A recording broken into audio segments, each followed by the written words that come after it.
चंद्रशेखर आजाद ने यूजीसी के समर्थन में छेड़ी मुहिम। आजाद समाज पार्टी ने लॉन्च किया गजब का कैंपेन। सोशल मीडिया से लेकर सड़क तक विरोध का प्लान। यूजीसी के नए नियमों के खिलाफ पूरा इकोसिस्टम एक हो गया है। एक तरफ SC/ST एक्ट और बाबा साहेब भीमराव अम्बेडकर के खिलाफ कैंपेन चलाए जा रहे हैं, उनके खिलाफ सम्मेलन हो रहे हैं, और दूसरी तरफ यूजीसी के खिलाफ वही लोग प्रदर्शन कर रहे हैं और कभी आंखें बंद करके सरकार की तारीफें करने वाले और 1000 रुपए लीटर भी पेट्रोल खरीदने के लिए तैयार रहने वाले PM मोदी और CM योगी को गाली दे रहे हैं। वो सरकार पर किस लेवल का दबाव बना रहे हैं, इसे समझने के लिए आपको पूरा इकोसिस्टम समझना होगा कि जाति का ये जाल कैसे बुना जाता है। सोचिए, निष्पक्षता की कसम खाने वाले पत्रकार अपनी जाति के लिए प्रोग्राम पर प्रोग्राम कर रहे हैं, सरकार की नौकरी करने वाले अपनी जाति के लिए इस्तीफा दे रहे हैं और संविधान की शपथ लेने वाले अपनी जाति के लिए सड़कों पर उतर रहे हैं। लेकिन SC/ST और OBC के नेता सर्दी में चादर तान कर सो रहे हैं, पर चंद्रशेखर आजाद ने इसे पहले ही भांप लिया था।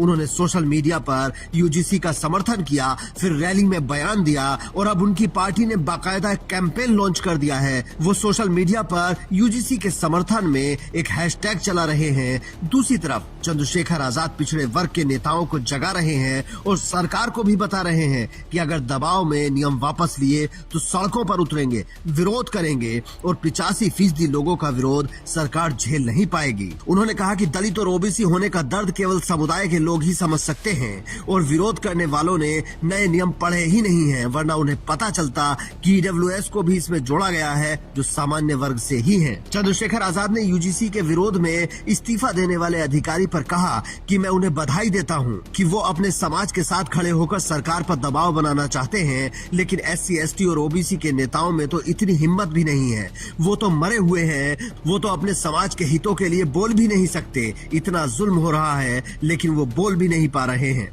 अभी तक केवल चंद्रशेखर आजाद ने यूजीसी के नए नियमों के समर्थन में खुलकर बात की है और सरकार को चेतावनी भी दी है। अगर किसी भी दबाव में सरकार ने 1 इंच भी पैर पीछे हटाने की कोशिश की तो हम आगे किसी रोहित वेमुला की जान ना जाए पायल तड़वी की, तो हम 85% कमजोर वर्ग के लोग, SC/ST BC के लोग, हम लोग सड़कों पर उतर के इसका विरोध करेंगे। हम किसी कीमत पे अब अपने बच्चों को हायर एजुकेशन सेंटरों में बढ़ने नहीं देंगे। ये बात मैं सरकार को बताना चाहता हूँ। अब इस देश में द्रोणाचार्य के द्वारा एकलव्य का अंगूठा नहीं कटेगा। ये बहुत दिन तक चलता रहा। अभी तो इतने कानून बने हुए हैं, इन्वेस्टिगेशन होती है, सब कुछ होती है। जब आपको अपराधी नहीं करते तो कैसे आपके खिलाफ हो जाएगा? आप किसी पे अपमानजनक टिप्पणी मत करो। एक तरफ आप अपमानजनक टिप्पणी करोगे, ऊपर से आप ये भी सोचते हो किसी को मानसिक प्रताड़ना आप पे कार्रवाई ना हो। ऐसा कैसे सोच रहे हो आप लोग?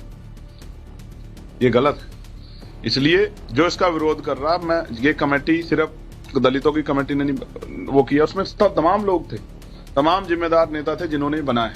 यूजीसी की कमेटी थी, एक विस्तृत कमेटी थी, सब लोगों ने सोच समझ के कानून बनाए। SC/ST OBC के नेता खामोश हैं और दूसरी तरफ देखिए बीजेपी के ही स्टूडेंट विंग ABVP खुलकर विरोध कर रही है और खबरें आ रही हैं कि सरकार इन गाइडलाइंस को पलटने जा रही है। मतलब दबे कुचले तबके के लिए नियम 4 दिन की चांदनी साबित हो सकते हैं। इसीलिए चंद्रशेखर आजाद खुलकर यूजीसी का समर्थन कर रहे हैं। उन्होंने कहा कि मंडल कमीशन के वक्त भी ऐसा ही हुआ था और आज भी ऐसा ही हो रहा है। मीडिया में जिनकी बहुलता है वो बैठकर डिबेट कर रहे हैं, सड़कों पर जो कुछ हो रहा है वो हम देख रहे हैं। किसी को लगता है तो वो ओपन डिबेट कर ले।